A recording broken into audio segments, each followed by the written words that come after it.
All right, hard yarners. Okay. Today's episode Is brought to you by Lucky Duck Racing. Hard Yarns Podcast. Because we got fuck all. We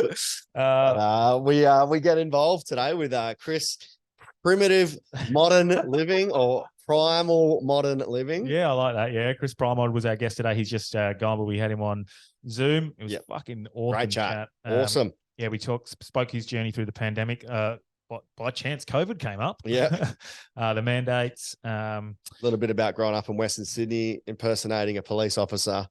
Mental health struggles, and then his roles and his job in mental health prior to the pandemic. And a few different diets, which were pretty cool. But it was good. It was our first Zoom episode, and I think it went off without a hitch. It went really well. So it's good. Good news for our listeners, which means this has gone that well that we'll probably be able to reach out to more bigger international or over East guests because it was so successful. Yeah, and if you please comment in and share some feedback if you liked it and anything we can do to fix it. But big thanks to all the patrons as well that have still with us. So you're legends.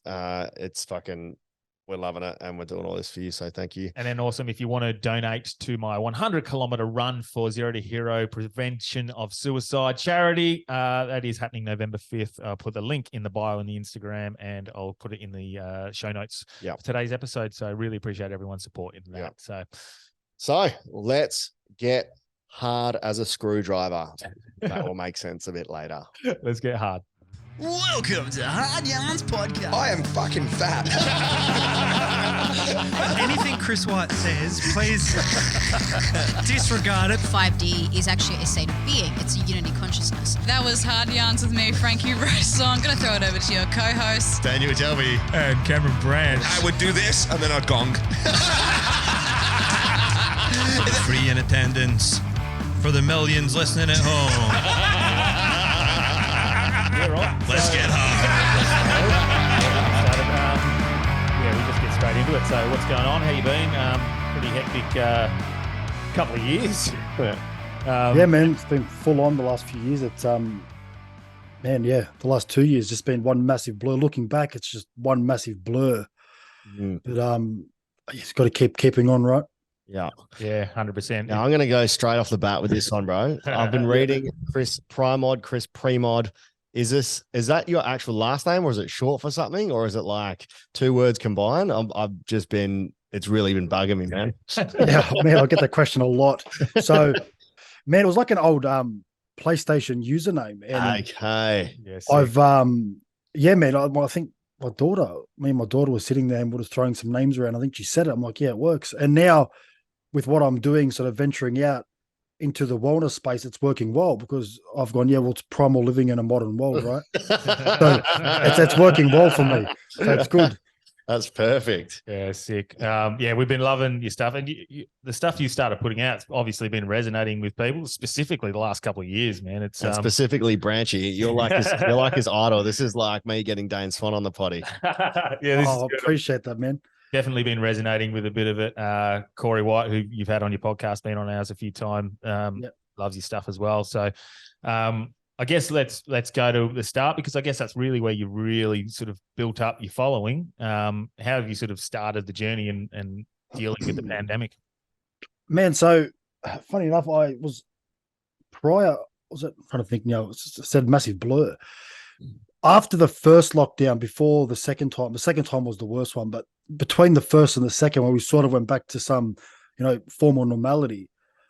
I just started making funny TikTok videos, really is taking the piss out of myself and out of everything, really. Yeah.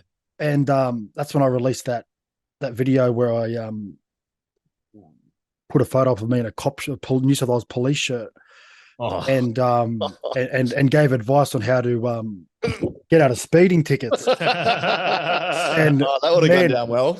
Man, I got so I did that, and like within 2 days, man, there was and I had a very small audience at the time, like maybe a couple of hundred people on TikTok, and the video got like millions of views in a few days. It went nuts. And man, I ended up getting people were commenting saying, I'm going to call Crime Stoppers. How dare you? You're not a real cop. You fucking lighten up. Like, seriously. Yeah. But anyway, you get people like that. And then, man, like a week later, the cops showed up at my door at like 2 a.m. What? And they're like, "Where's your shirt? Where's the cop shirt?" I said, "Man, it was like a pop-up green screen photo I took like a year prior." Yeah. And I'm like, "Man, it's not here." They're like, "Whose was it?" And I said, "Well, I'm not gonna. That's my business. Don't worry, but it's not here. I haven't got it." Yeah. And man, it was actually a family member of mine, but I didn't say that at the time. Allegedly. And allegedly, no, not allegedly anymore. Not allegedly anymore. Yeah. So anyway, man, after that, we out, like, it was fine. They were sweet. We're having a laugh out the front. They're like, "Oh, you make money off your video?" And we're just having a laugh about it, like, really. And they found it funny. And a few of the officers saw it. They said, and, everyone's got a laugh out of it. And I thought that was it.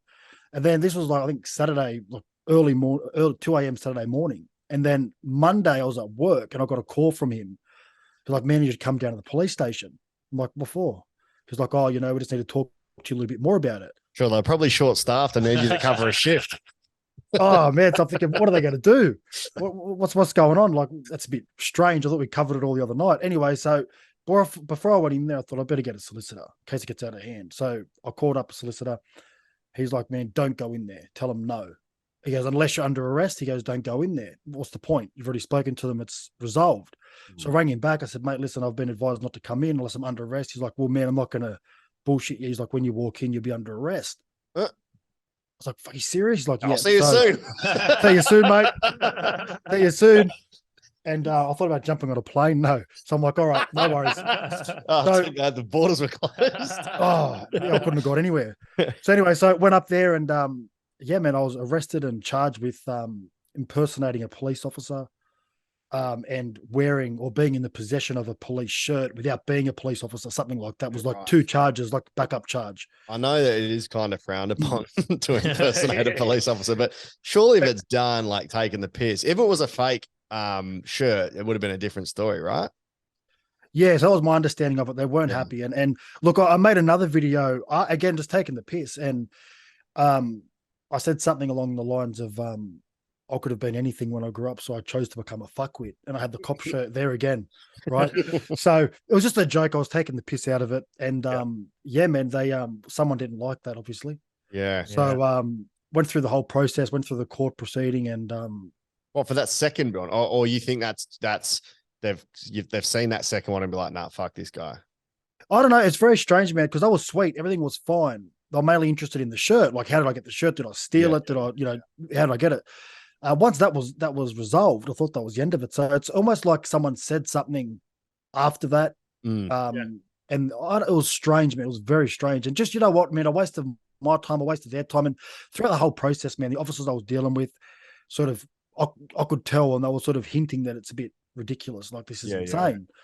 Because it was very clear to anyone who was watching that video that I was clearly taking the piss. Yeah. And in fact, I even had in the captions, I said, "I can't believe how many of you think I'm a police officer. This is why they still have to put 'do not drink' on bleach bottles." Right? That's the level of how. Well, they've tried do not smoke on cigarette packs and it doesn't work. So no, man, that's it. Just shows you though, like the mentality of some people. It was so blatantly obvious, but yeah, man. So it was just then COVID come again, so that whole process was delayed. The court process was delayed. Man, I was looking at 2 years in jail on each charge. Like, it was pretty serious. That's insane. Could you not have just said, "Oh, look, it was just a really good replica. It was just a really good knockoff"? No, they had blown up images of it with, like, it was no. Yeah. Guilty. It's Guilty. But man, it's just sorry. it's just a shame, man. Like I said, it was a waste of my time, a waste of their time, waste of taxpayers' money, a waste of the magistrate's time. Like, it was so, like, a simple sorry would have sufficed. Like, let's be honest. Oh, well, our indigenous population was waiting for that for a fucking little bit. That's true. Where are you, Melbourne or Sydney? Sydney. Yeah, okay, sweet. Yep. So you had it probably the second worst behind Melbourne. Yeah. You know what? We had it bad. Yeah, we did. Melbourne was bad. WA wasn't much better either. Yeah. I'd say it died off here pretty quickly compared to other states. Like, a sort of, I feel like Sydney just fucking got back on with it pretty quickly compared. Even though there was lockdowns, it wasn't, Yeah, it was. We had a period there from, I think, August to November. Then they extended that to December, where, man, my wife's didn't have the jab either. Man, we couldn't walk into a shop to buy our kids clothes. Like, that's how bad it was. So everything was open so long as you had the jab. But man, we couldn't even walk into a shop to buy clothes because it was deemed non-essential. Like, fuck me, like, if anything's essential besides food and water, it's clothing, right? Well, you might have cops knocking on your door for a different reason. Oh man, I'll tell you Mate, what, you it was gotta yeah, it was a punish, but yeah, it did recover quite quickly, I think, compared to other states. Yeah. Yeah, because how long was their lockdown? They had a good lengthy one, didn't they? Because Melbourne's was 300 and something days, wasn't it? but as in because Rory Lowe, for example, he went over Yeah. to chase his dreams and do his stand-up comedy, and 2 days later he was in lockdown for like 10 months. It feels like it was. How long was Sydney's lockdown? Oh man, it was a few months, and then that was extended for the unvaccinated. Oh, that's a surprise. So- They extended it. Oh man, so yeah, it was long, and it was quite bad. I got to a point where when my daughter was born, I was driving back from the hospital, and I got pulled over, and they had curfews in place. I'm like, what are you doing out? It's 9:10. You know, what are you doing out after the curfew's at 9 p.m.? Like, it was pretty full on, man.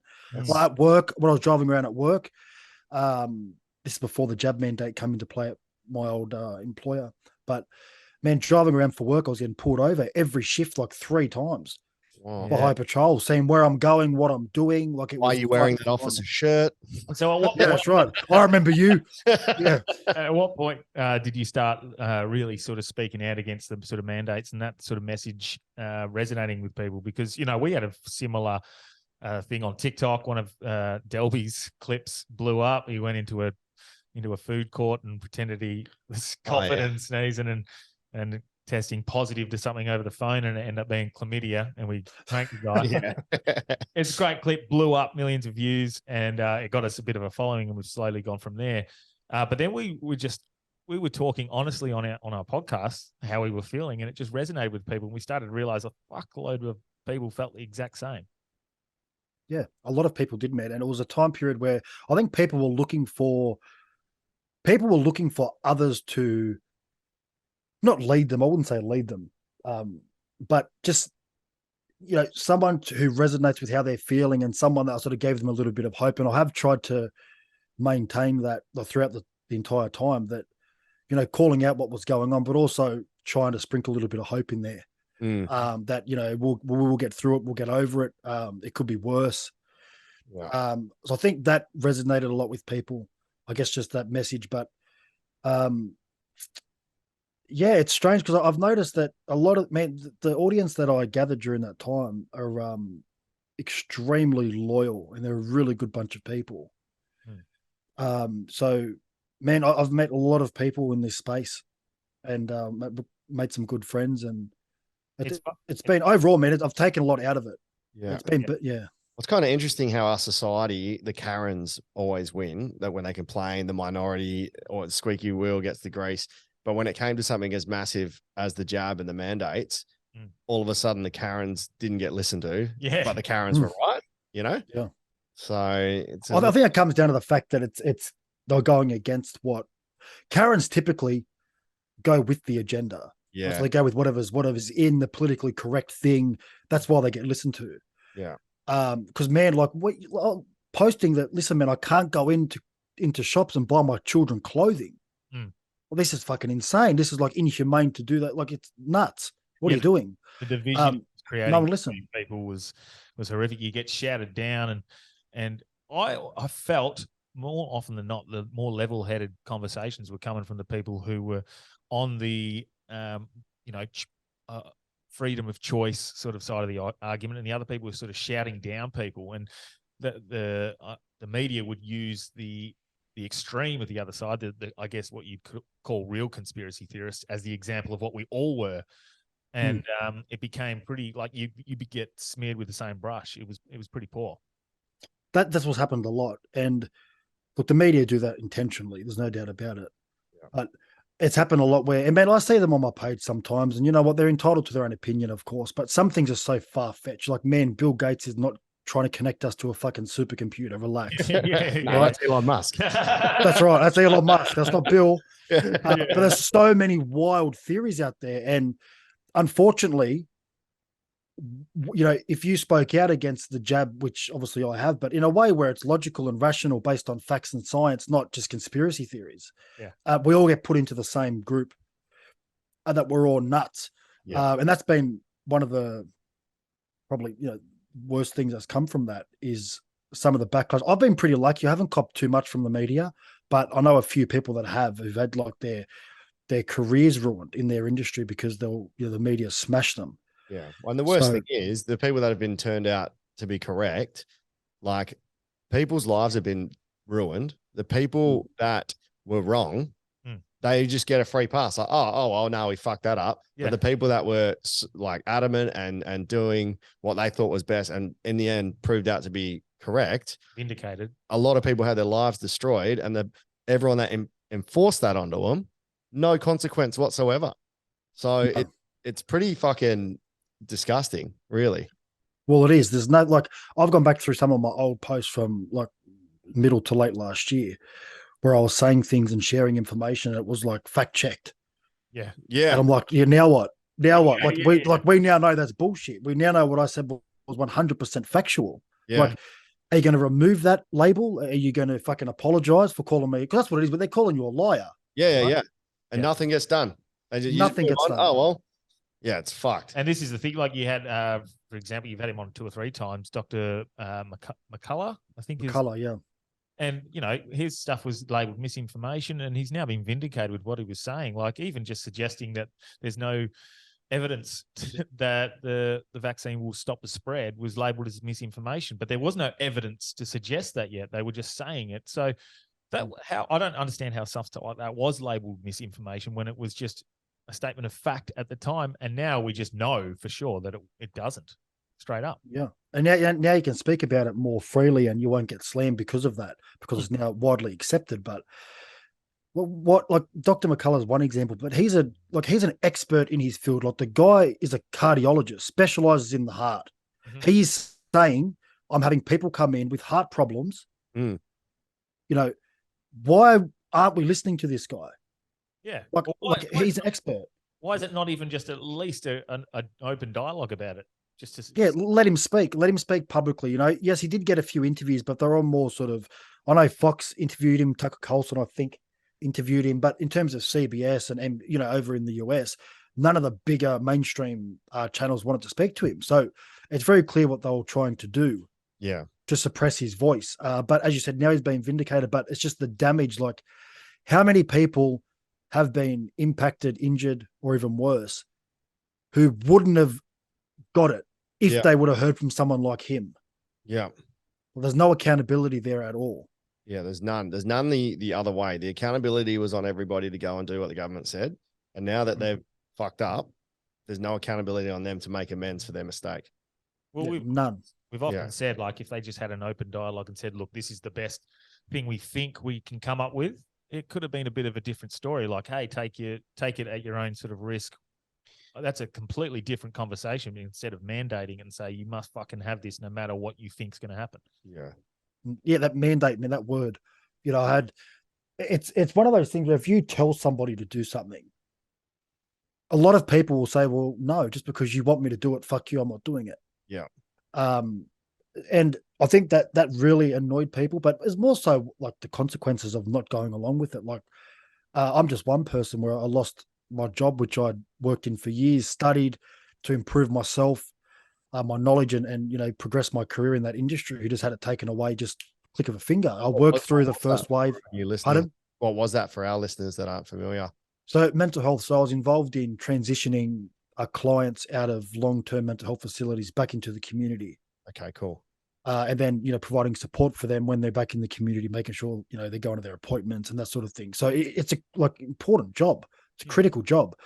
And man, like I said, would have boomed after the COVID. Like, there would have been way more incidents of mental health that people would need help. So the fact that you've had to leave from something that's going to impact it even harder is fucked. It was. And what was fucked is, like, I worked through the first wave back when really no one really knew what it was. Like, we just saw, images of fucking people in China face planting on the street. Yeah. Like, fuck, how bad's this thing? Like, it just makes you die on the spot. Right. The drivers. That's what we're dealing with, though. Like, we're dealing with that level of propaganda, because we now know that's a lie. Like, no one just gets COVID and dies on the street. Yeah. Right. So we now know that's a lie. Beyond the question of why that was released and what they were trying to do with that, no one knew exactly how bad it was and what to expect from it. So, you know, not just me, but many people continued to work throughout that first wave. I was in and out of hospitals with clients, you know, exposing myself.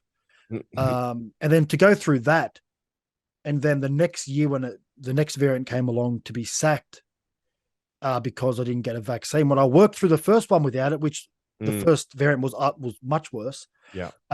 Like it's not right. And that didn't sit well with me. And again, it's not just me. You know, I'm pretty fortunate that I have what I have, and now I'm doing what I do. But a lot of people are still at home. They can't get back to work still. Yeah.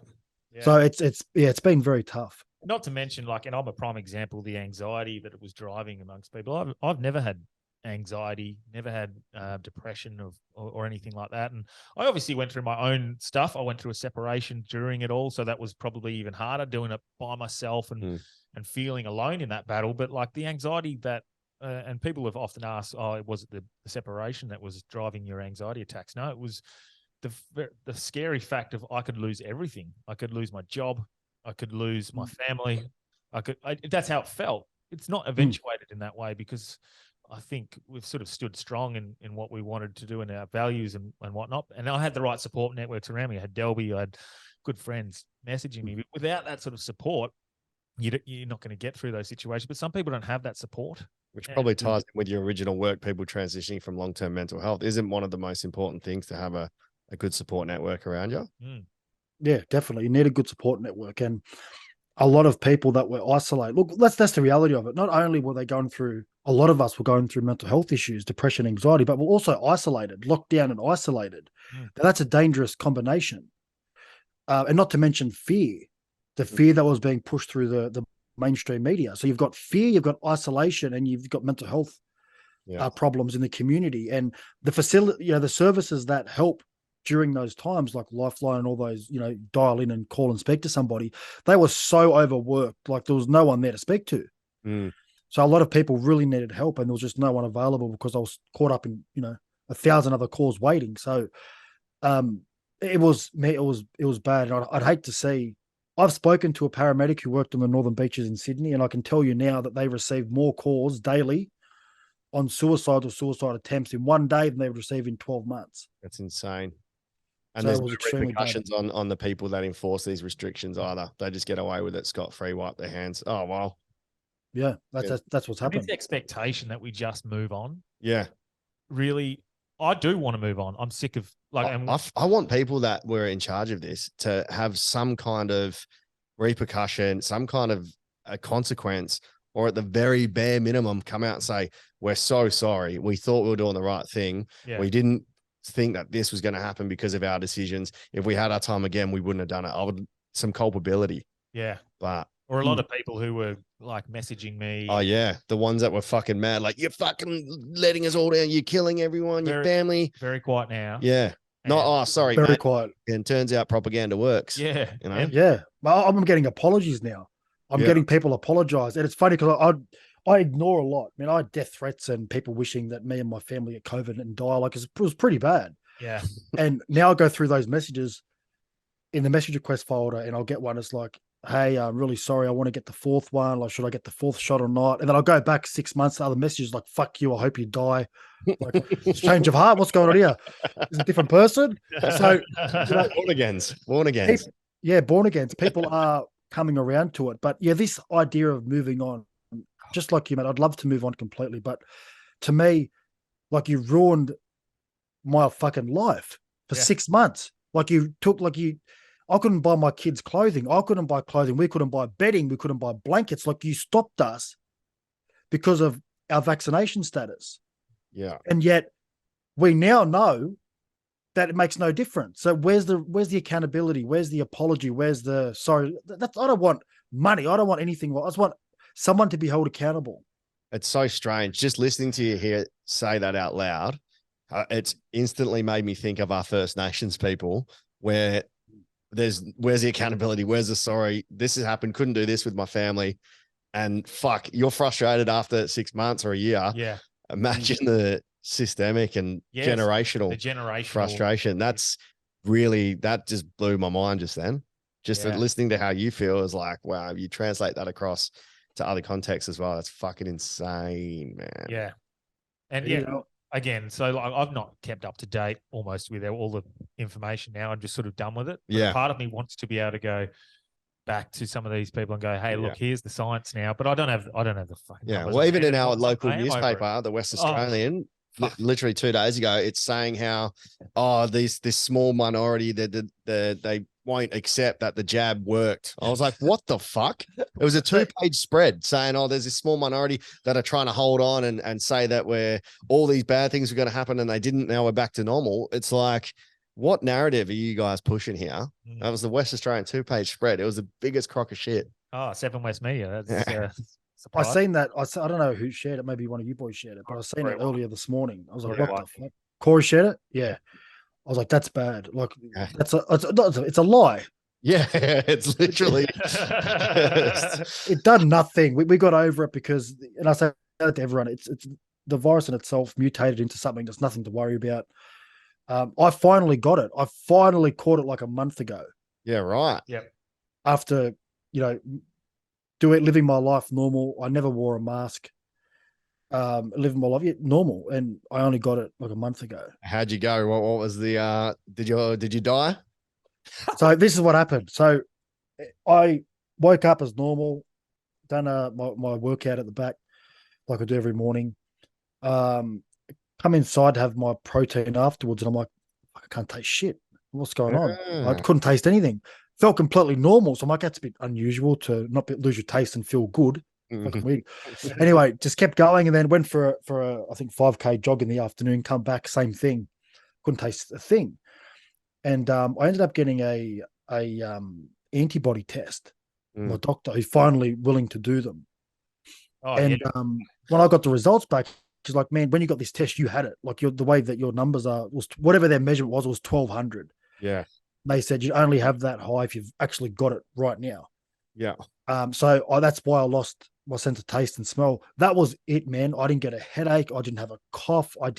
Nothing, no fatigue. Yeah.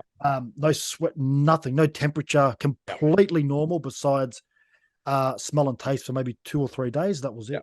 Yeah, I had it twice. And the first time I fucking had a sore I thought I slept with the air conditioning on. And that was it. That was completely it. But I think I don't know if I had a temperature or not, but I allegedly may or may not have been on magic mushrooms at the time. So it was hard to tell what was it. But after 1 day, that was it. And then when I got it the second time, again, I had like my throat hurt for 12 hours, maybe with a little cough. And then I had weird vertigo when I woke up, the room span and didn't go back to normal. And that happened twice. And that was it. So when I had it, I ran 20 kilometers. Yeah. I did 3 or 4 gigs. I didn't realize. I did a fair amount of stuff. Yeah. I didn't feel great. But I honestly just felt like I was like a bit under the weather. So I had one when it was like the main strain and then the one after, but. And I get that it can fuck people up. I get that. Yeah. But like, I know that I'm a young, healthy, not in any sort of danger. Yeah. And we were sold this idea for the people who in that category, well, you're having it to protect others. And we now know that's wrong. Yeah. So there's still I haven't seen one push for eat a bit healthier, get a bit of vitamin D into you, have your zinc, exercise regularly. I haven't seen it once from one fucking someone in power. Because there's no money in being healthy, mate. There's not. Yeah. You have that's what's been extremely concerning as well, is that during a health pandemic, they weren't pushing messages of health at all. Nothing. It was like there was no guidance. Like they would have known prior that, listen, there's going to be a group of people who aren't going to get the jab. They would have known that. Yeah. So, how about we just give advice for those people? If it's that bad and they're that concerned about everyone, we'll give advice for those people. As you said, exercise, vitamin D. Vitamin D is massive, huge. Yeah. Vitamin C is another big one. Early on, they had those figures, and it was very early stages. I think through Italy, they found that it was like, I think 96% of people who were dying from it were vitamin D deficient. And like, why wouldn't you at least say, like, let's just make sure we're getting a bit of vitamin D into us? That's massive. Cure. That's not the cure, but fucking let's get a bit into you. And but you know what? No, lock yourselves up inside, out of the sun. Yeah. Yeah. and just get the jab. You'll be right. Just get the jab, lock yourselves up inside. You'll be right. The messaging it was fucking atrocious, really, across the board. It was more like a sponsor, like sponsored ads. When you look at your social media, like fuck, is Pfizer paying for these ads or what? It's almost like Pfizer. They sponsor the media. Oh, this is broadcast. That's right. Pfizer. Yeah, we've seen that before. Oh, yeah. So it's just, man, it was disgraceful, and just the messaging was just based around fear, generating as much fear as possible. And as I said, look, there was no health experts. I didn't see, maybe I'm wrong, maybe there was one, but I haven't personally seen a single health expert get up there and give practical advice for good health. Not one. Well, even in Canada at the moment, they're pushing the next dose, saying there's a winter. Again? Yeah, they're saying there's a winter of death ahead. Like what America? Like what more fear? When America said last year, Biden, we have a winter of death or something along those lines. Right. Every year's a year of death in America. There's so many guns. Isn't it strange that the flu just disappeared? Disappeared. The flu got me, let me say, about 4 months ago. Oh, it's good, hey? It fucking gets you. Mate, it got me. It fucking rattled me. It was bad. Like, I'm talking, I felt it probably took 2 weeks to get back to normal. Yeah. It was bad, like shaking, fever, like no energy. Yep. I couldn't get up off the floor. It was brutal. Yeah, I got this thing. I thought I had COVID. The first time I thought I had COVID, it was just grand final night. I was fucked, and it was just the flu. Yeah, man, I'm not worried about the flu. Yeah, 100%. Especially with my kid, like I'd hate for her to get the flu. Like that's far more dangerous for them. Yeah, mate, I'm 30. I'd hate to think if I had that same flu at 60, I reckon it'd wipe me. Yeah, catch you later. It was bad. It was full on. The oldies go from the flu. Speaking of grand final, you're a rugby. Well, they call it footy in Sydney, don't they? Footy, yeah. Even though you barely push your feet. Did your team get up, or who were you on? Penrith, Parramatta. Mate, you know what? I had my buddy Matt Fox yesterday morning ask me the same question. He's up there in Noosa. He knows I'm from a part of Western Sydney. Yeah. Southwestern Sydney. So he's like, who are you going for? So I got the maps out. I said, mate, I'm directly between them. I don't care. Not my team. But who I thought would win won. Yeah, it was a rout. A fucking flogging. Penrith. It was an incredible performance. You know, it just complete dominance. Yeah. Absolutely dominant. Would have liked to get the fucking Clive Churchill would have won a pretty penny, but mate, that was my pick. You know, after the game, I watched it with my uncle, and I said, mate, To'o's got to get it. He was, mate, most running meters, nearly ran for 300 meters, most running meters, most post contact meters, and 2 tries. Like, the guy killed it. Yeah. I don't know how they vote on it, but what the fuck's going on here? Sorry.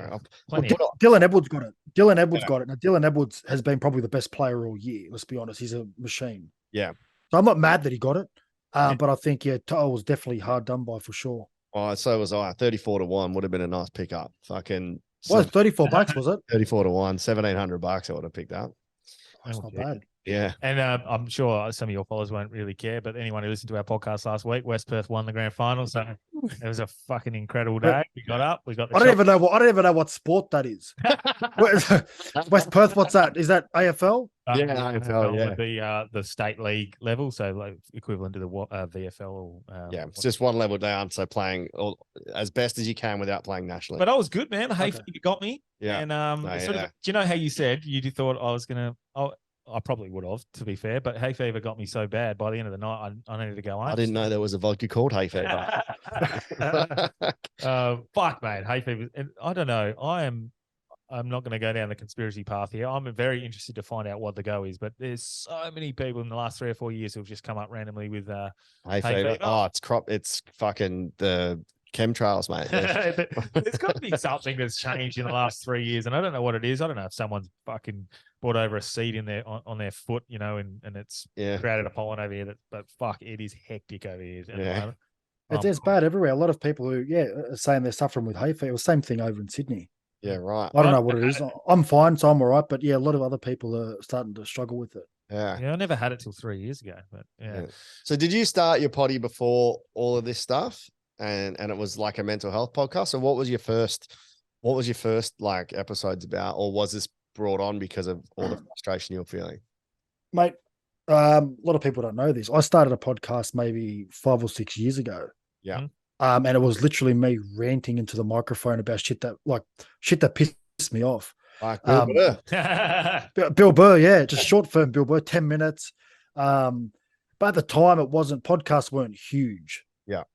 I didn't have any much social media following. So I was doing it was like fucking 4 listeners. I'm like, well, I could yell out the street and more people would hear me. Yeah. You know, so I was like, I'll leave it. So I did that. I did experiment with that a little bit. Did it feel good at least?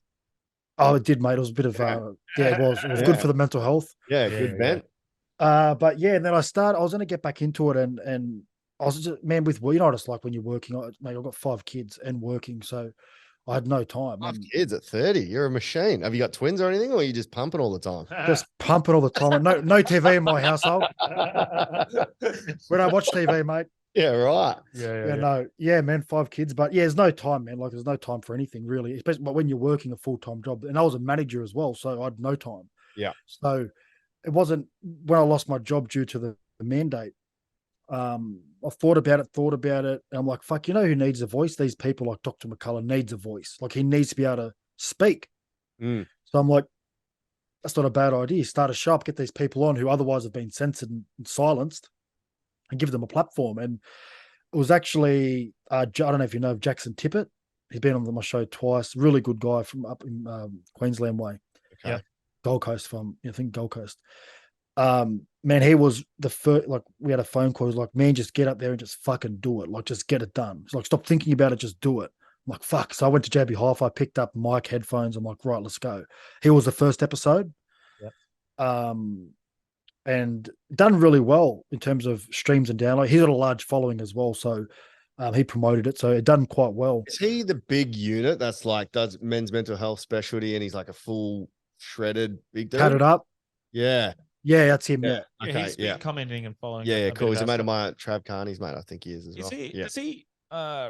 Is he the one who runs Culture Kings? Don't know. He doesn't run. He works with them, like he models for them and stuff. I don't think he doesn't run it. He just works with them. Yeah, cool. Yeah, because his reach is huge. Hey, yeah. Man, the guy's a machine. He's relentless in his social media presence, and mate, I'm good on him. Yeah, you know, if you got the energy and drive, he's everywhere. But yeah, man, he's without 5 kids, you probably got a bit more energy. Oh, mate, I have to imagine. He's the one who voice messaged us. Yeah. Come on, yeah. Sick. Awesome. Yeah, he's a really good guy. So yeah, man, he was the first episode, and then I dropped the McCullough one afterwards, and man, it just changed everything. I think in the first 3 or 4 days it was like 250,000 streams. Wow, fucking that's nuts. All right, it was crazy. Second episode of your potty. Yeah, man, 250,000 streams, and it's over 1 million now. But it was like 2 or 3 days. It was like 250K. I'm like, what the fuck? Like, my shit was blowing up. Yeah. Then came the censorship after that with what he was saying. But yeah, man, like my show spent a number of weeks as the #1 news podcast in the country on Spotify. Wow. So that was massive. Wow. What was the censorship? How did that affect you? Was it they just ripped everything off you, or what was the go there? Because they won't say sorry now and give you back those listeners, will they? No, so I lost all of it. So they removed Spotify removed episode 2. I think it might be back up there now because I went through a different podcast host. So I think they've re-uploaded. I think it's still there, but yeah, they removed it after a few weeks of being out. And I lost obviously all the stats, like analytics of that. Yeah. So you go on. Yeah, no, that's what I'm saying. Yeah. So it was disappointing. But you know, you got to move on, right? So it went from Dr. McCullough, then I think I had Malcolm Roberts on after that. Yeah. Fuck. So you're going toe to toe with Rogan. Yeah. Oh man, it was pretty full on. Like I know it sounds strange because I'm all over social media, but I'm not a person that really likes this sort of thing. Like I don't look forward to it, put it that way. I do it. And then once I finished, I've enjoyed it, but it's not, I don't know. It's just, I'm more introverted in many ways. So it was quite actually hard for me to start it. Yeah. But yeah, once it got going, like going from straight away into Jackson, who's got a pretty big following himself, that's a lot of exposure. And then McCullough and the listeners and the followers that came with that, I was like, fuck, like it was overwhelming almost. Yeah. Then to follow on that path to Malcolm Roberts, then I had, do you know Rami Ikmore? Yeah. Is that the, The big beard, shaved head. He's the founder of Rashays, Okay. restaurant chain. So there's a restaurant chain on the east coast of Australia, Yeah. Rashays. Yeah. So he was the next episode. Then it was like George Christensen, and it just rolled on. So I was speaking to like pretty big guests from the get-go, to be honest. Yeah. What was your mindset? You were just trying to learn, or you're just trying to give them a voice, or had you heard about them, or did each guest put you on to the next one, or? Dr. McCullough, I seen share a video. It might have been on Rumble, so either Rumble or YouTube, and the Australian government commercial that they put up with that lady in the fucking hospital. I don't know if you remember at the beginning, and she's like she's fucking dying. Yeah. And he responded to that video and saying this girl it would not affect her like this, but it would if she was vaccinated. And he was explaining everything, right? Yeah. And I'm like, fuck, that makes sense. Finally, something makes sense, because I wasn't here. You're not hearing that from any other doctor at the time. So I'm like, fuck, I've got to speak to this bloke, get him on. And we had he's over in Texas. So I remember we had a FaceTime call, and he couldn't believe the way we're getting treated over here in lockdown. He was his mind was blown. He couldn't believe it. Yeah. I'm thinking this would happen when we don't have guns, sir. Yeah. You're right. In Texas, you're right. No one's going to try that in Texas. No way. But I'm like, here, we've got no guns. We're just sitting ducks. I said, so they'll do whatever the fuck they want to do. Yeah. He couldn't believe what was happening. He couldn't believe it. And well, history repeats itself. Like when the world was proven to be round, there was one voice saying it was round and everyone else was saying it's flat, and they're going, you're fucking crazy. Then when they figured out that we revolve around the sun and not the sun revolves around us. So it's always, history always repeats until, and it still blows my mind. People don't go, oh, okay, like science has suggested this. They're like, fuck you. Yeah. You're wrong. Yeah. Until eventually they go, oh, fuck, no. Well, okay, if I had to listen in the first place. What do they call that? Cognitive dissonance? Yeah. Cognitive dissonance, but you can't comprehend or it doesn't compute. So you just dig in with your belief. Yeah. Yeah. I think you need to be skeptical of it. Not skeptical, but you got to try and look at everything neutrally and go, okay, and look at look at what they're saying. And because if you've got a belief or an opinion that's so hardwired into you, and you see something that's the opposite, you got to get over that hurdle of being able to accept that there may be another possibility. Yeah, and really look into it. Skill as well, to be able to teach your kids or teach people to be able to do that is like it. Not many people can do that, because if you've been ingrained that way, it's definitely a skill. It's a skill for sure. Yeah, but man, the more you look into it, like people laugh when I tell them, but I look at about 10 or more studies every day. Yeah. I'm always looking into studies, different things around sleep, around wellness, around diet. I'm looking into many things. So I find I find science is obviously it's crucial for our species, but once you start looking into things, like don't just take the head and go, this causes this. Like look into it, read this, because it might be a study of fucking 4 people. Yeah. You know what I mean? So you got to look into everything properly and then make your decision and then go, okay, this is what it is. And, an informed decision on what you sort of want to believe and share with people. Yeah. It's like there was the study on the G spot either not existing or existing. I can't remember. I shared it before, but it was a study done with, it was like 24 women over 70. Over 70? Yeah. Like all these nanas getting off. Like they're just getting off because they haven't been touched in 20 years. Yeah. So some doctors going, is this the spot? Is this the spot? And then there's some sick fuck just having a feel. Yeah. And it took off as gospel. So when you look into how many are in the study, who's doing the study, do they have a fucking ulterior motive? Because even science is fallible when you look at the trials or the method that they've done it. Pfizer can give you a study sample that makes them look like king, and then you look at it and go, oh fuck, this is sponsored by Pfizer. All the results that didn't fit in with their narrative have been taken out or ruled out, or there's like 8 people and they've said it's 100% right. So when the people who regulate the distribution of these drugs are the same people who benefit and make the money off it, there's got to be a fucking conflict of interest there, surely. Yeah. Of course there isn't. Sometimes they disclose them in the study, but man, a lot of times they don't. Yeah. And you'll probably find the more sinister ones, they don't disclose their conflicts of interest. Yeah. Well, I see the most recent, I think it's Booster, that's been approved, and their study was used on 8 mice.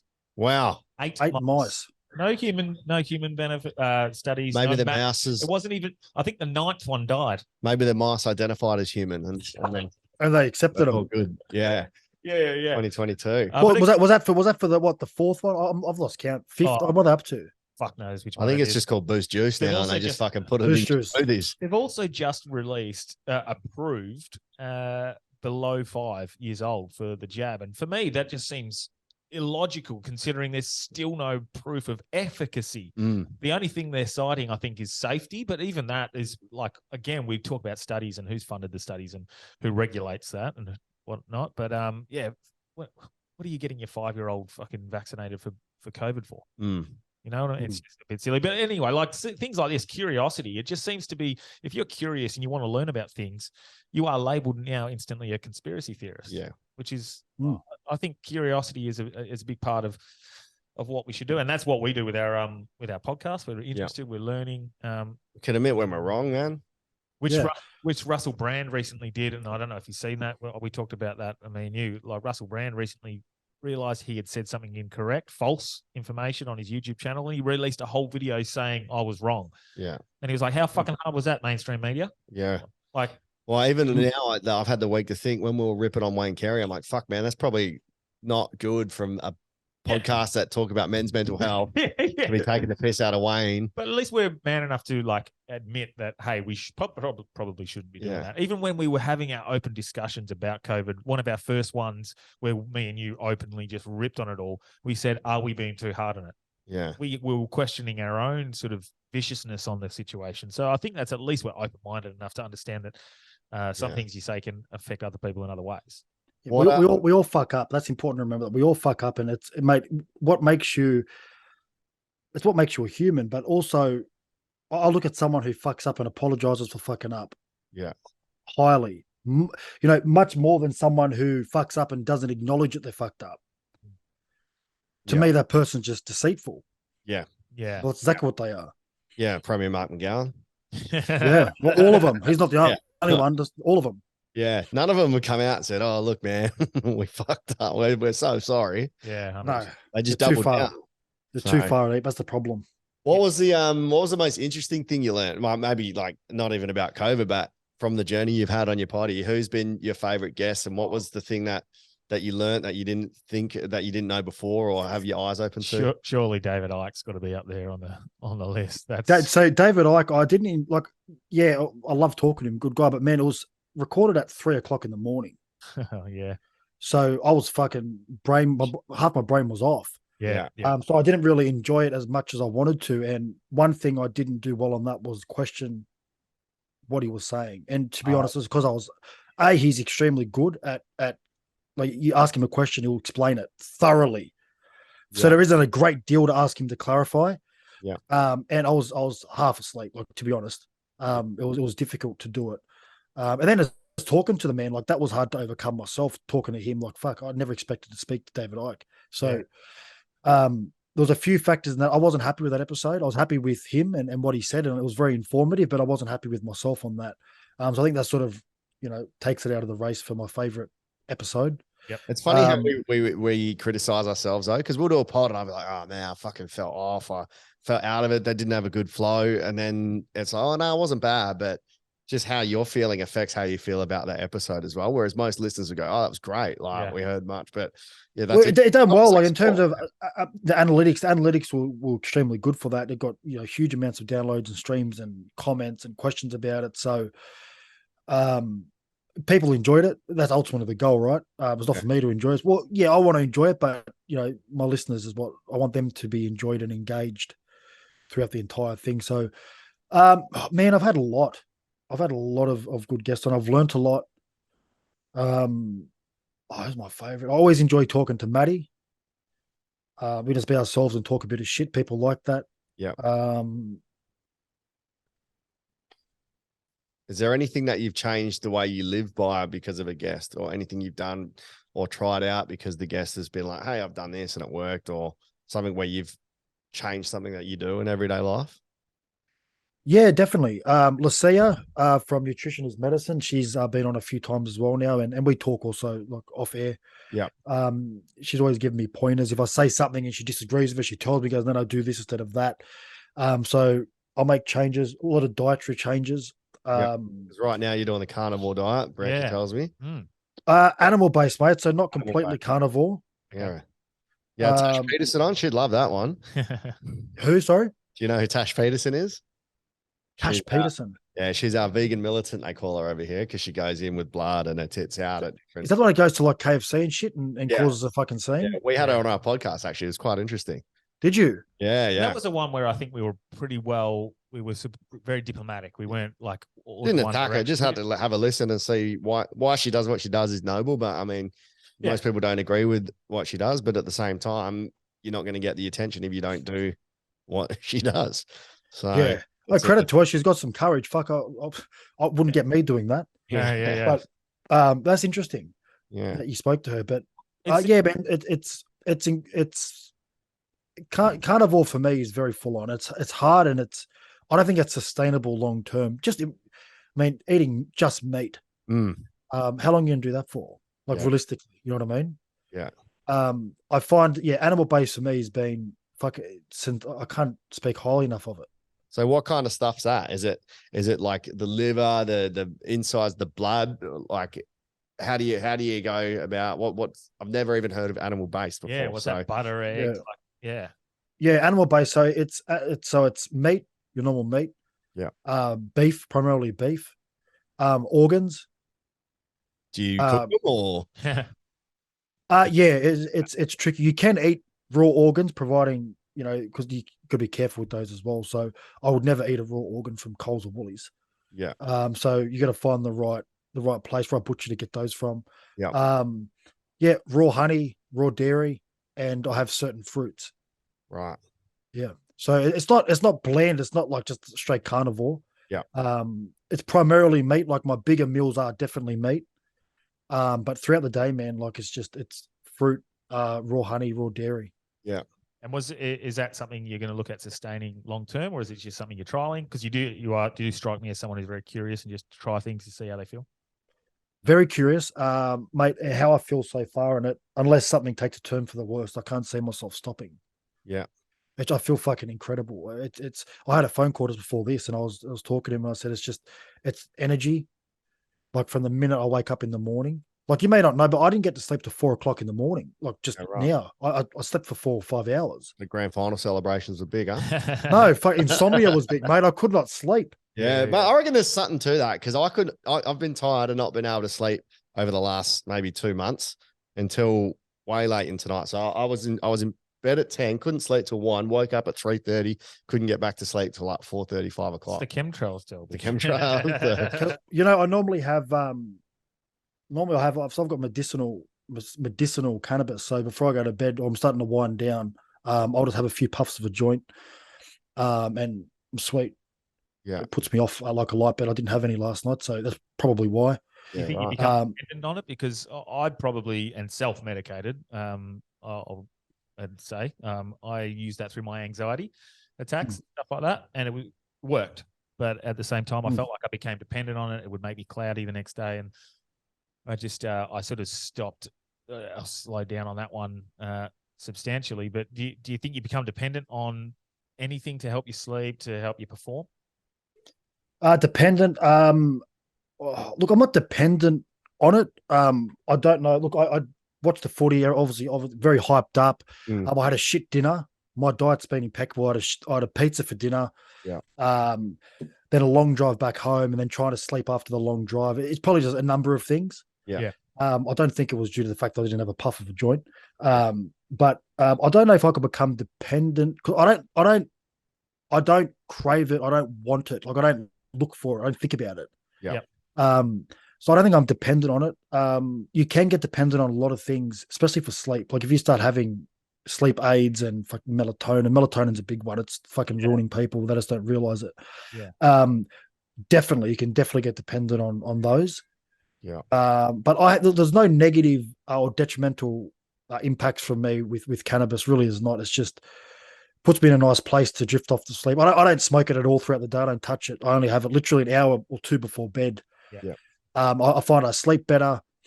I sleep throughout the night, and I wake up feeling refreshed and good. So, if I started, feeling groggy, as you said, the next day, I definitely wouldn't. Yeah. But at this stage, no negative impacts at all. So what work have you like moved into now? Since you've stopped doing the mental health stuff? What are you doing now for our listeners? Man, you know what? I have tried to get back into mental health a number of times in the last 12 months. And there's just no way, it's not going to happen anytime soon. Mm-hmm. They're still enforcing the mandates. I seen one the other day and they want you to have 4 jabs. So I'm like, fuck, I've got none. I'm not going to sit there and get 2 in each arm. I'm ready to go. Fuck, I have a heart attack. Yeah. Wow. So it's almost impossible. So I'm very fortunate that, as I said before, that I had the podcast at the same time take off, which helped. I had an online store. I sold shirts and shit, hats and whatnot. That done well for me to the back end of last year. And I've really thought about how to, how would I explain it? To change people for the better, in terms of, it's all fair and well to be negative and speak about COVID all the time and the way the government's, we all know what's happened in the last 2 years, right? Yeah. I'm like, I can continue to speak about that, but I'm not going to achieve anything. It's going to put people in a bad place mentally, put myself in a bad place mentally. I'm like, I need to shift that and be more proactive and positive. Yeah. And Love that. Yeah. So that's what I've really focused on, was that. So I have the online store. I've got a wholesale contract with a few companies. Yep. So I sell organ capsules, super feast mushrooms. Mason has been on the show before. Mason Taylor, a really good guy.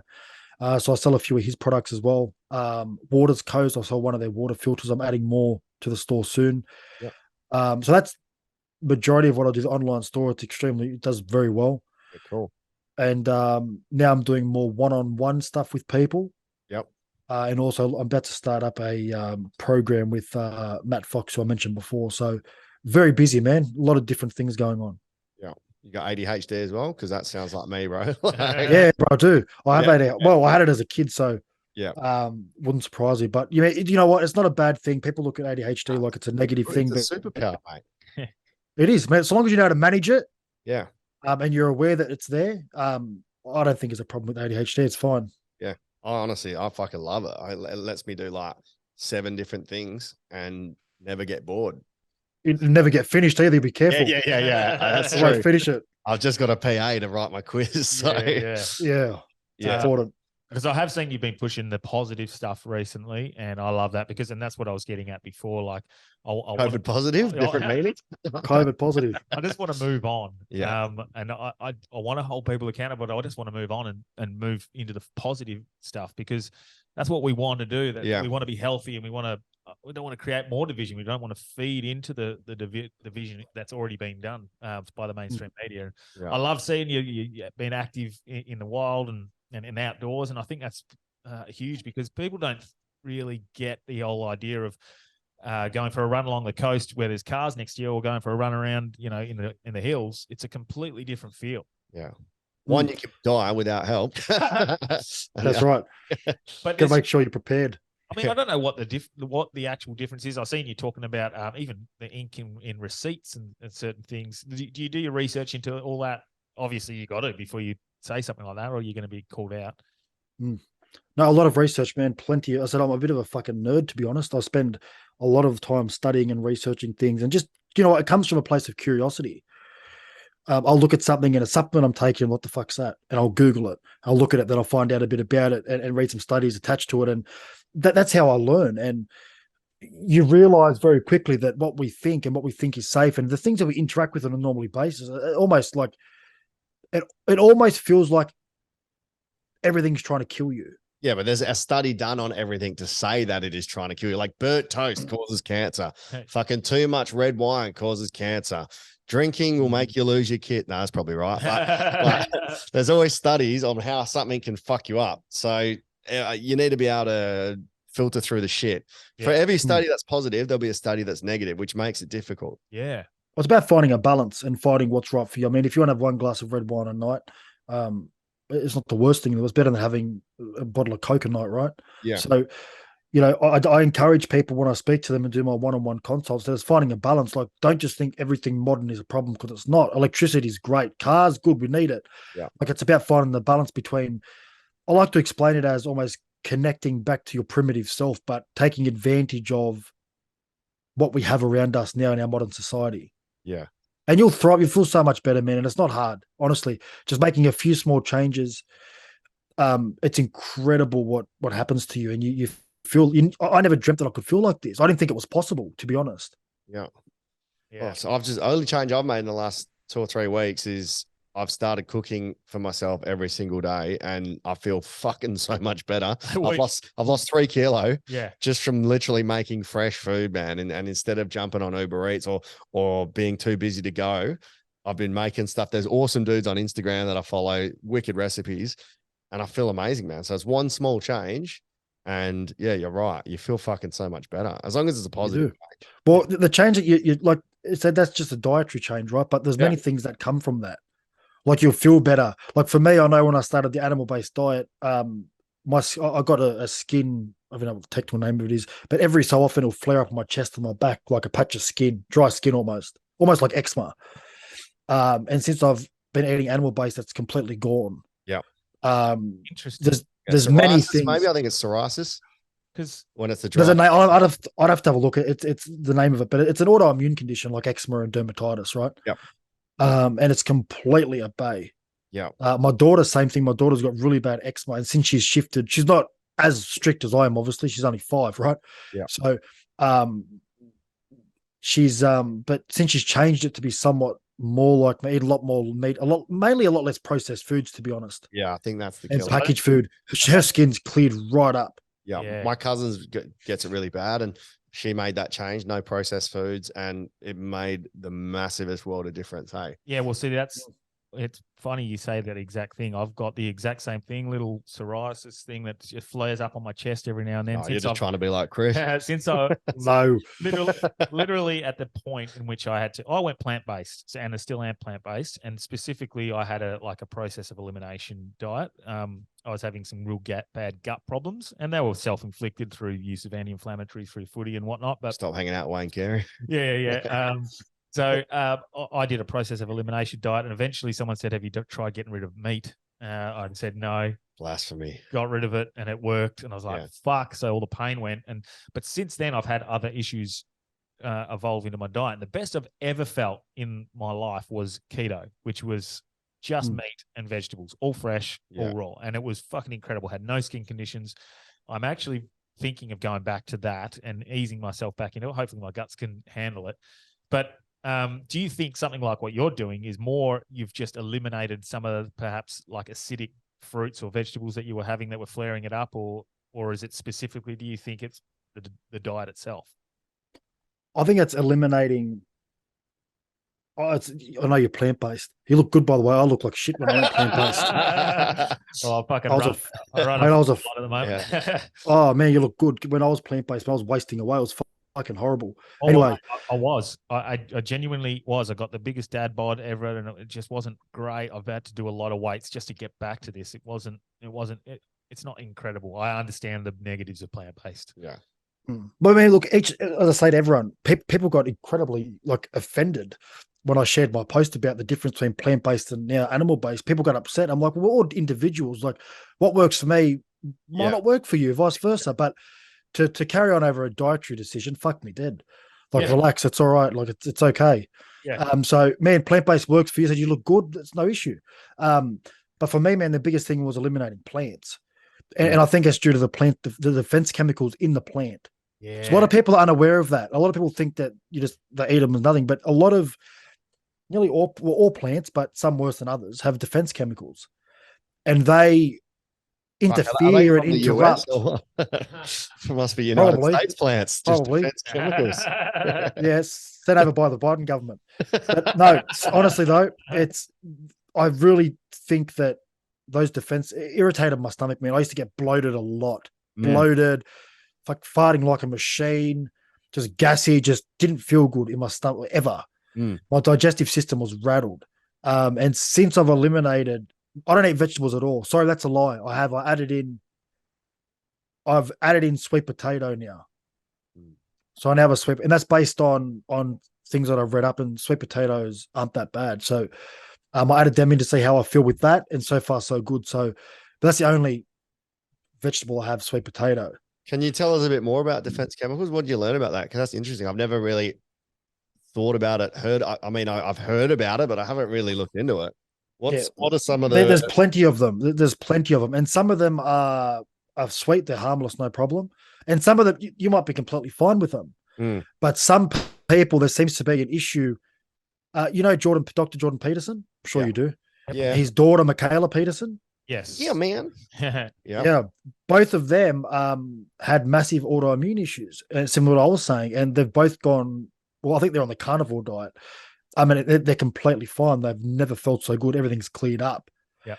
So there's many studies that show that certain defense chemicals in certain people can cause or create or cause to flare up anyway autoimmune conditions like eczema, dermatitis, many other things, and also digestive issues. Is there a vegetable or fruit in particular that you read up on and you're like, fuck, I didn't realize how much this did? Or is it more of a general? Look, the word's going to upset a lot of people. A lot of people love it and think it's superfood, but kale is fucking horrible. I feel like in terms of defense chemicals, like I feel that's what the taste of kale is. It's not even kale; it's just defense kale. Well, it's very basic, and again, it goes back to just think back thousands of years ago, hunter gatherers. Like fruit clearly wants to be eaten, right? Yeah, it falls. It's colorful and bright. We see it. We think, "Fuck, I'll eat it." It's bright. Now, a lot of vegetables, they're not. First of all, a lot of them hide.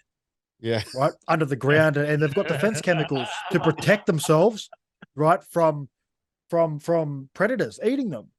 So if you have a bite of an onion, for example, we all know how when you bite an onion, right? Yeah. Animals think, oh, fuck, and they'll leave it alone. They're not going to continue eating it. That's their way of defending themselves. Yeah. So fruits do have some, but nowhere near as many. And they do want to be eaten. That's why they're bright. Oh, that's because that's how they reproduce as well, right? You shit out the seed and that's right. Right, yeah. It's incredible that bacteria has like almost a method of thinking. Like what's that bacteria that can climb into a tadpole and then or a mosquito, and then it kills the frog, and or something along those lines. I know what you're talking about. I think it's the mosquito. I think it's mosquito.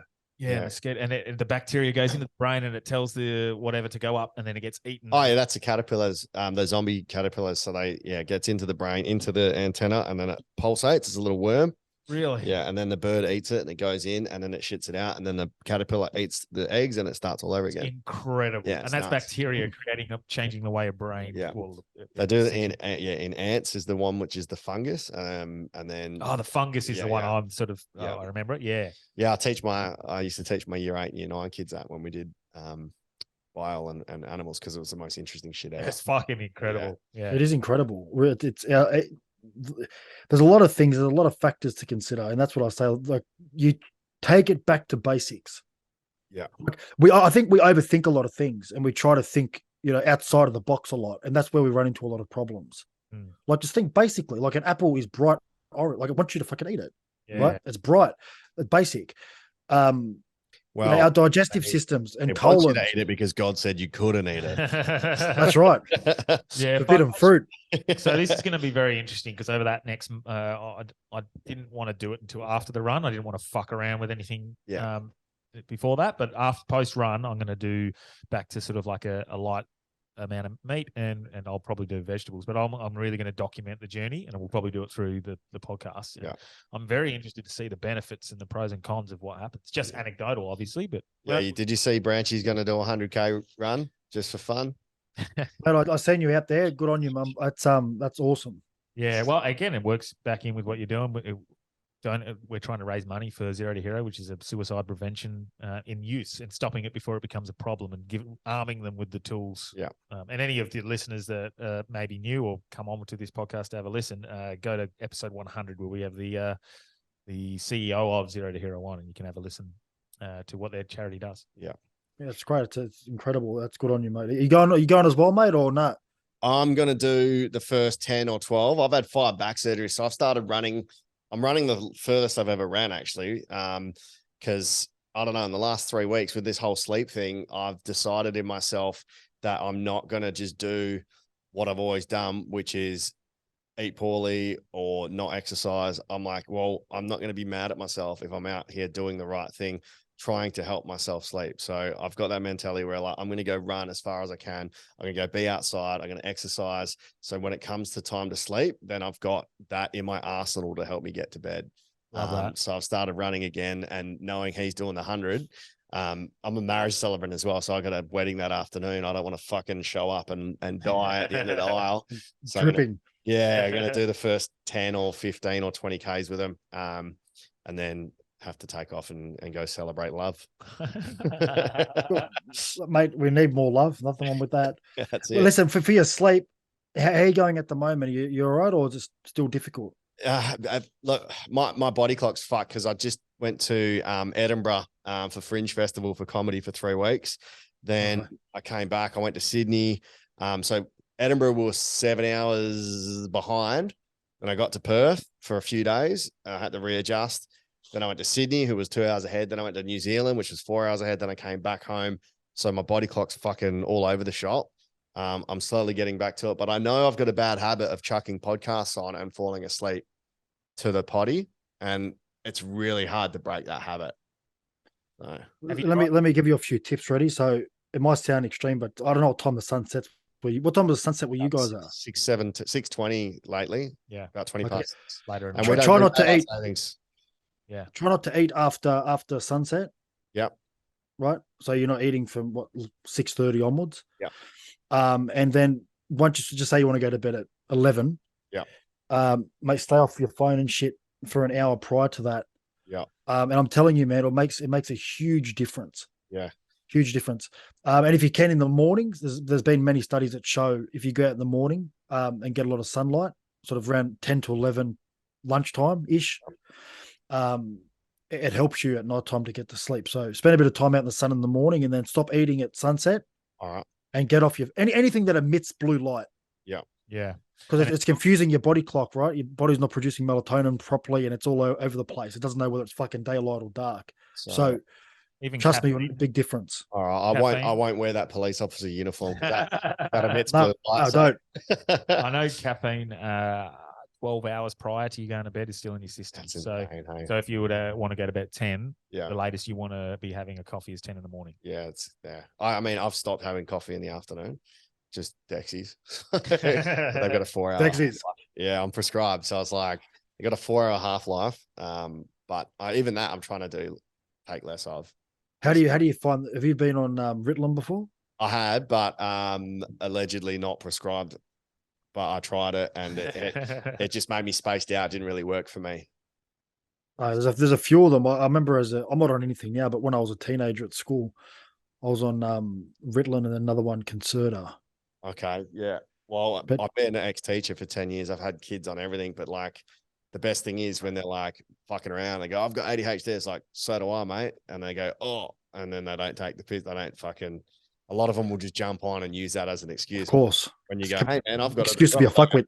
Yeah. So Yeah. I remember I had like a youth worker come into the school. He used to take me and all the other naughty kids out because I was a fucking punish at school. well, Western And, Sydney, is that renowned to be a little bit rougher than the rest? Yeah, Western Sydney. Yeah, it's where I was from, Southwest Sydney at Campbelltown. It's a little bit better now, but when I was growing up, it was like don't go outside at night without a screwdriver or a knife in your pocket, sort of thing. Oh, you had your own curfew, but for different kind of jabs. Yeah, it was quite. It was quite bad. It's a little bit better now, but it was tough when I was growing up there. But Sorry, it's the teacher come and get you and the naughty kids. Yeah, he'd come get us naughty kids and he'd like take us on outings and shit, you know. And I remember he said, so what's wrong with you? I said, I have ADHD. And he goes, oh, so you're just a fuckwit. I said, yeah, that's fair. That's fair. It's good. That's that fucking positive reinforcement. If you get taken out for being bad, then why the fuck would you not be bad if you get taken out of school? Yeah, mate, it was straight up. A lot of kids, you know, that do have ADHD carry on like fuckwits. I said, it's fair, man. It's a fair call. But yeah, I found working with someone like him was very beneficial through school. Yeah. It was good. Oh, look, all you need is a teacher that isn't a fucking idiot, man. Like, as long as the teacher is not there to put a power trip on you and actually has a chat to you and gets to know you and shows a little bit of care, which you might not get at home, then it makes the world of difference. So I quit. Absolutely. So you quit.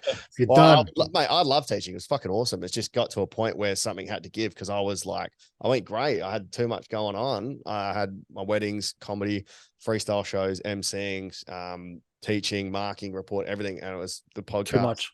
It was too much. And then I had to give something up, and teaching was the thing that I had to give up, which was scary, but it's been awesome. Yeah, man, it's good that you're doing your thing and enjoying yourself. That's the thing, man. I say to people, it's sometimes, I know a lot of people, it's a trend of people quitting their jobs. Yeah. At the moment. It's massive. And man, I'm all for that. Providing you can support yourself, and if you've got a family, support your family. A lot of people I know that are incredibly successful don't just do one job. They do 4, 5, 6, 7 different things. Yeah. So that's good, man. It's good. It will pay off. Yeah. And I think a few people can probably afford to quit their jobs if they probably didn't extend themselves so much, didn't buy into the whole, like, I need the white picket fence, the house, the car, all these fancy gizmos. Like, if you can just sort of like live within your means, you'll be a little more happier, and you spend more time with your kids, your family, your friends, even yourself. Well, I have no dream of owning a home. And my wife's the same. We don't have a dream. It's for me, it's because we don't look, it's one of those things where, okay, you own your home, but look, you got to pay council rates. So do you really own it? You got to pay the council to live there. Then if you fuck up and you owe the government lots of money, what happens? Yeah, they just take it. Come take your house. So do you really own it? So I'm like, you know what? I don't really have the desire. And I like renting for the simple reason that freedom to just go, you know what, we've got 6 months left and we can fuck off somewhere. Yeah. So I enjoy that. But yeah, man, some people just have these massive dreams of owning, 2 or 3 homes, and it's just, they work themselves to death. And it's like, the fuck did you gain from that? Like, you're on your deathbed now and you've wasted your whole fucking life working. Yeah. That's called being Italian. Being Italian, yeah. Vietnamese, they work hard, mate. Yeah, bloody oath. Would you struggle to find a 6-bedroom house, or do you make the kids share? So man, the kids, I've got a 13-year-old son, and I've got a 8-year-old daughter, 6-year-old son, 5-year-old daughter, and a 1-year-old. Oh, so the younger ones in their own room together, which is good because I don't want to sleep alone anyway. They're still too young. Yeah. So I can get away with a 4-bedroom. Yeah. And we're in a 4-bedroom now, so it's plenty of space. So what's it like growing up in Western Sydney? You're a first guest that's kind of from over that way. Was there any horror stories from school or anything that you were like, fuck, I need to, change what I'm doing? Or was it just a pretty regular upbringing where you were, like any other kid? Because I hear some horror stories from Sydney, like stabbings and racial shit. So yeah, that's all just fake news or no. So it happens. It's, I said, they've cleaned it up a lot. In sort of the past 10 years. They've done I guess a good job of that. But yeah, man, it was very tough, and it's sort of one of those spots where no one really expects you to achieve much. If I'm being honest, the expectations are quite low. Provided a lot of people sort of just move into sort of factory jobs or retail work. Yeah. The majority, it was tough, and it taught me a lot of life lessons, and I'm grateful for the upbringing I had. I was raised by a single mum, so that was tough in itself, obviously. Yeah. But yeah, man, living where I did in Lemire, which is a part of Campbelltown. Yeah, man, just trouble. It's easy to trouble find you. Yeah. You don't have to find trouble; like, it finds you. Yeah. A lot of the people that I was really good friends with through high school, 2 of them are no longer with us, and I watched one of them get stabbed in front of me at the park. Fuck, that's dramatic. Yeah, it was I think it was 16, 17. And then over dumb shit. We just got jumped, man. We're walking back and just got jumped. Yeah. That's weird. It's so strange, that youth mentality of that young male mentality, where I used to, as well, 16, 17, 18, we used to love getting in scraps, but it was never knife fights and stuff. It was just like, oh, fucking, let's go back. Like, let's go have a fucking fight. But yeah, to just get stabbed out of nowhere is fucking, it's so pointless. It is pointless. And man, that was walking through a park late at night. I think we're pissed. And yeah, man, we sort of jumped, and he got stabbed, I think, I remember 6 or 8 times.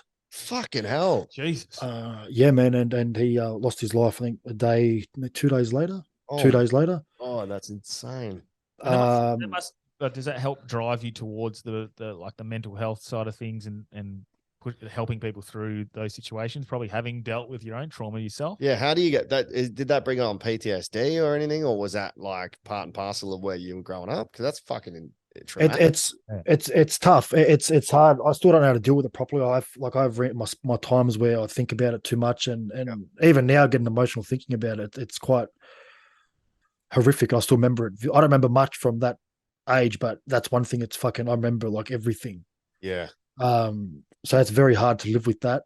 Yeah. And knowing I could have done something more. It happened so fast and we're just ambushed. So it's hard to, you sort of just react without thinking. So I always think, I could have done something a little bit different. I may have helped him or, so that plays on my mind a lot.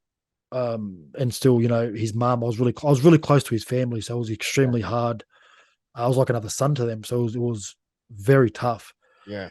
But I don't know if that, like at 16 years old, if someone's getting stabbed that many times, there's not much you can do. Like, it's just like when somebody's if two or three guys zone in on one guy, like there's not much you can do except for be bashed as well. It's like, how much can you do as a 16-year-old kid? You got to be able to like forgive yourself a little bit, surely, for that, man. It's like, it's insane. It was, yeah. I know, like I did try. Don't get me wrong, I did try, but I remember we're both pissed. Yeah. As it was, like it was difficult enough, but I remember being hit and just not being able to react. Just like it stunned me. I wasn't unconscious, but it stunned me to the point where like I couldn't. It was like my brain was disconnected from my body. Yeah. And I remember that feeling. I've had fucking dreams, mate, where I'm in bed at night and I get that feeling come over me, and I'm in bed laying and I can like same thing happens. Yeah. My brain just disconnected from my body. Like I want to move, but nothing happens. Yeah. That's what happened then. I don't know what it was. He probably just got me clean with the shot and just fucking, separated me from reality. But it's like a concussion, man. That's pretty much what it feels like. Yeah. Knocked out at footy and you can't do. You're like, what the fuck? That's what it's like. That's exactly what it's like. Yeah. So yeah, it was definitely tough. I've had that. I've had, I've been it's been a while. I could sit here for hours and talk about the stories, but it was like to the point where if someone threatened you at school, it was typically a scrap, like you just have a punch on at lunchtime, whatever. Yeah. But it got, if it escalated from that, like, and they threatened you, you knew, like, I went to school one day because I knew if I didn't, this kid was going to stab, like, it was threats, he's going to stab me. So you go to school with a knife myself, both of us. It's sort of who finds each other first. That's what it was at. Yeah. And I ended up, I guess, thankfully now in hindsight, it's a good thing I got caught with it because it de-escalated the problem. But I remember I was like talking to someone about it and showed a kid, I had it in my lunchbox, tucked just a steak knife from the kitchen drawer. Yeah. And got caught before office. I had to go toilet for a quick piss, tried flushing the knife, dickhead, didn't flush. and yeah, man, it was police up to the school and it was pretty hectic. But that's the way it was though. Like if there was a threat against you, like if I didn't bring a knife to school, he would have stabbed me for sure. Yeah. Like 100%, he would have stabbed me at school. So you got to just do what you got to do. And that's what it was like. There was, I spent a lot of time jigging school and smoking bongs in parks and drinking, wine out of the cask at the parks, the goon bags. Goon bags. Yeah. Goon bags. And then I was kicked out of school when I was 14. 14, I was kicked out of school. Fuck. And now you're reading studies and scientific journals. Yeah, now what? That's what I say. Now what? I was always smart at school. I was always when I applied myself, I was always I was pretty good, like 98, 99% in geography and maths. Like I was pretty smart, but just a lot of distractions. Oh yeah. Girls being the main one, obviously, we all know what it's like. But yeah, man, girls and just mates. And then I got to a point where most of my mates were escalating their behaviors. Like, we all smoked ciggies at that time. And occasionally I wasn't a massive fan of weed. Yeah. I just did it because everyone else did it. You know what it's like back at school. Just to sort of follow, I guess, and fit in. But I was never a massive fan of it. But, those boys who were sort of moved from that into one of them moved into heroin. Fuck. Other one moved into, it was the first time I found out what ice was. Someone moved into ice. Ice was really bad in the area, very bad. And then they started escalating because of their addictions, I assume, into break and enters and stealing cars and that sort of thing. And I can confidently say I've never ever committed a crime of that nature. I've never touched ice, never touched cocaine, I've never even popped pills. Yeah, right. Ever. And I have my uncle to thank for that. My dad was around, but not as much as he should have been. Yeah. So it was mainly my uncle who really, he saved my life, if I'm being honest. Yeah, right. He really did. So very tough, man. You see a lot of things you don't want to see. Like I got rolled at a train station with fucking shoes stolen. Just shit like that. Like it's going out screwdriver or knife just to go outside and meet up with girls. Like we got pulled into a police car one night with that. We had a screwdriver on us and went like 2 a.m, 1 a.m, went through a crossing and the cops stopped at the crossing, let us through, flashed their lights, got out. Where are you boys going? To be honest, we're going for a fuck. You know what I mean? They were on board with that. Yeah, boys, no worries. We'll just empty your pockets out. And I had a pack of Horizon Purple 50s in my pocket at the time. And I remember they ripped open every single cigarette to see if there was weed in it. I'm like, there's nothing there. Every single cigarette. I'm like, prick, you're doing it deliberately. Oh man, what was it? Well, it wasn't the price back then. It was just trying to get it. Being under 18, it was like fuck. Yeah. But no, they ripped them all up, and then we searched our pockets, and my mate had a screwdriver in his pocket. And, I told you we were going to go get screwed. Yeah, we got it. In hindsight, I should have used that. But yeah, no, there was a few cars being broken into that night in the area we were. So straight away they called up the station or something and figured, whether this screwdriver was involved in breaking into the cars, and they put us in the back of the van, took us for a spin without telling us, fucking 100 miles an hour through the suburbs, through roundabouts, throwing us around the tank in the back. And ended up of Superbad, the cops. Yeah, that's exactly what it was like. Yeah. And we pulled up with the two girls, and they actually drove us to the girls. And got out of the car and met them there, and the officers go, "Oh, by the way, girls, these blokes have just been in the back rolling around in fucking spoof, blood, piss." I was like, "Oh man, it was bad." But yeah, man, it was crazy. To a luba to fucking goober, gone. It was crazy, man. It was crazy. Like in hindsight, you look back, and obviously a lot of bad times, but you had a bit of fun, Yeah, you had a bit of fun. Stories, and they build good resilience in you. Like if you can go through all those sorts of things, you get older in life and you're like, this ain't shit. Yeah.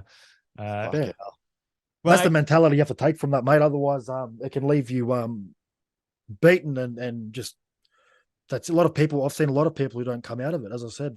Yeah. What a juxtaposition to now being, a voice of scientific reason. I know it's incredible turnaround, but I feel like what I'm doing now is helping people, and it's something I love doing. I love doing it. I love helping people and getting their feedback and seeing people message me like, "Hey man, thanks for that. I've made this change. I feel better within myself." It's a nice feeling. Yeah, these sorts of conversations, they've been good for us. We've enjoyed them. Like it's just fun as well. Yeah.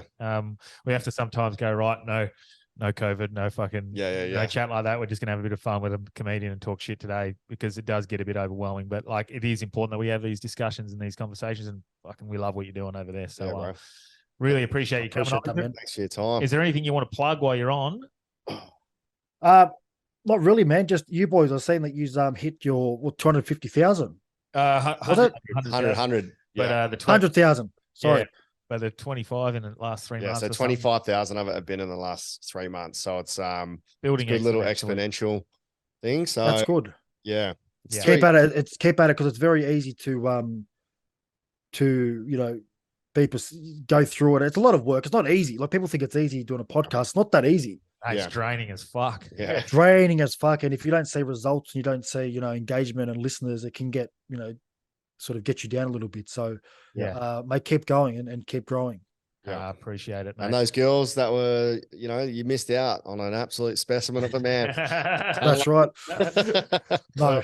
Fuck yeah. Delby, you got anything you want to plug? Teacher Comedy Night. If you're listening, it's on this Wednesday. Get around it. It's going to be huge. I've got 90s quiz starting at Planet Royale as well, where the prize is $1,500 arcade tables. That's pretty sick. Date night comedy Sunday the 9th. Patreons, I've already hit 3 of yous have already hit me up. You'll either get 5, 10, or free. I think I've put up. Check Patreon, and then by the time I do more stuff next week, I'll be able to plug it. I got fucking heaps coming up. I got a show every night for the next 2 weeks. So Fuck yeah. Otherwise, just danieldelby.com or hit my link tree. Actually, my link tree on my Instagram is where it's at. Yeah. Yep. Same with me. The link tree in our bio. We've got the donate button for my run. So that's all I'm going to really push for the November next 5th. November 5th. As Corey White the other day said, remember the 5th of November. That's it. So, At 5 a.m. 5th at 5. Yeah, it's 5 a.m. We're going to be running from Canning Dam to Trig Beach. Going to be fucking hard. I didn't realize how far it was until we drove out there and there was no reception. Bring your own screwdriver. Bring your own screwdriver, mate. No, it's gonna be awesome. I'm pretty excited by it. But please donate. Fuck, if every single one of our listeners even just went onto our link tree and donated $1, we're gonna hit our target. So, mate, just even stop the podcast right now. Go on there and fucking get it because it would really help. So, appreciate it. Cheers, guys. So cheers for coming on, mate. Thanks, guys. I enjoyed it. Cheers, brother. Legend. Here, guys.